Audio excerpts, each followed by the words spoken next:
Dopoldne napoved, da se bo prihodnji teden drastično podražilo gorivo na bencinskih črpalkah.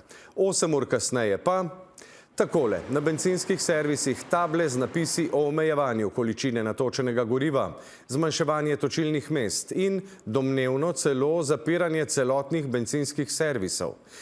Čez 6 dni se bo liter dizla in kurilnega olja kljub ukrepom vlade podražil za 12 centov. Bencin nekoliko manj, račun bo tako za 50-litrski rezervoar dizla višji za kar 6 evrov.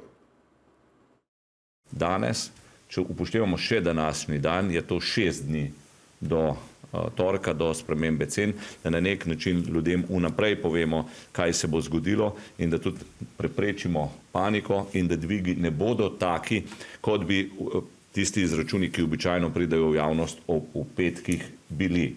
Namreč te izračuni, če ne bi država nič naredila, bi bili te seveda povečanje bistveno večje, kot dejansko bo.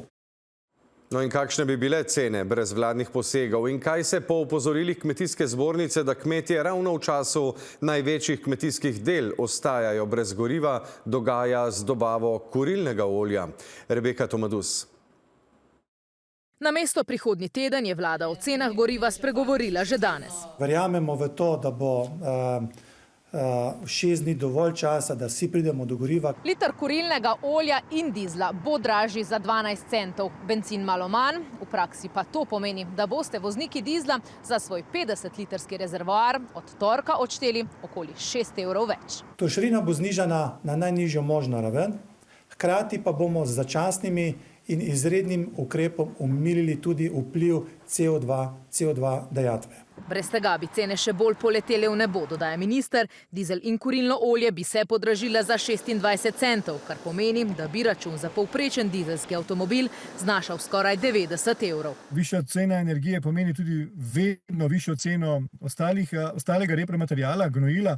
V tem trenutku nas resno skrbi, kam bojo šle cene dušičnih gnojil, ki so energetsko njihova izdelava je energetsko zelo potratna. Izkušnje imamo iz leta 2022, začetek vojne v Ukrajini in takratne energetske krize, ko se je vse to izjemno dražilo.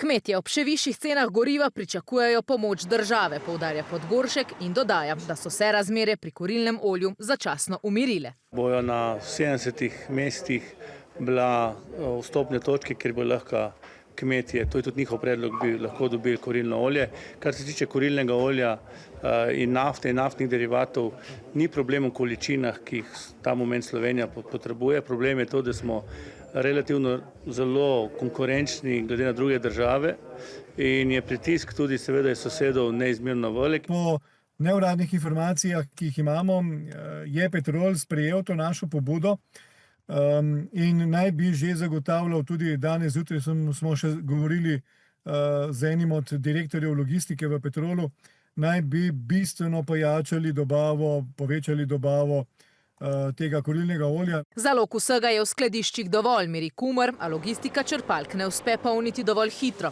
saj je ponekod povpraševanje, dodaja Boštjančič, tudi 100% povečano. Omejitve ali pa prepovedi tankanja goriv tujim državljanom ni mogoče izpeljati. Ne moramo namreč omejiti samo ene skupine, ampak bi morali to storiti za vse državljane. Morebitne kršitve točenja goriva tujih državljanov na obmejnih bencinskih servisih sicer preverja tudi FURS, a kršitev za zdaj niso zaznali.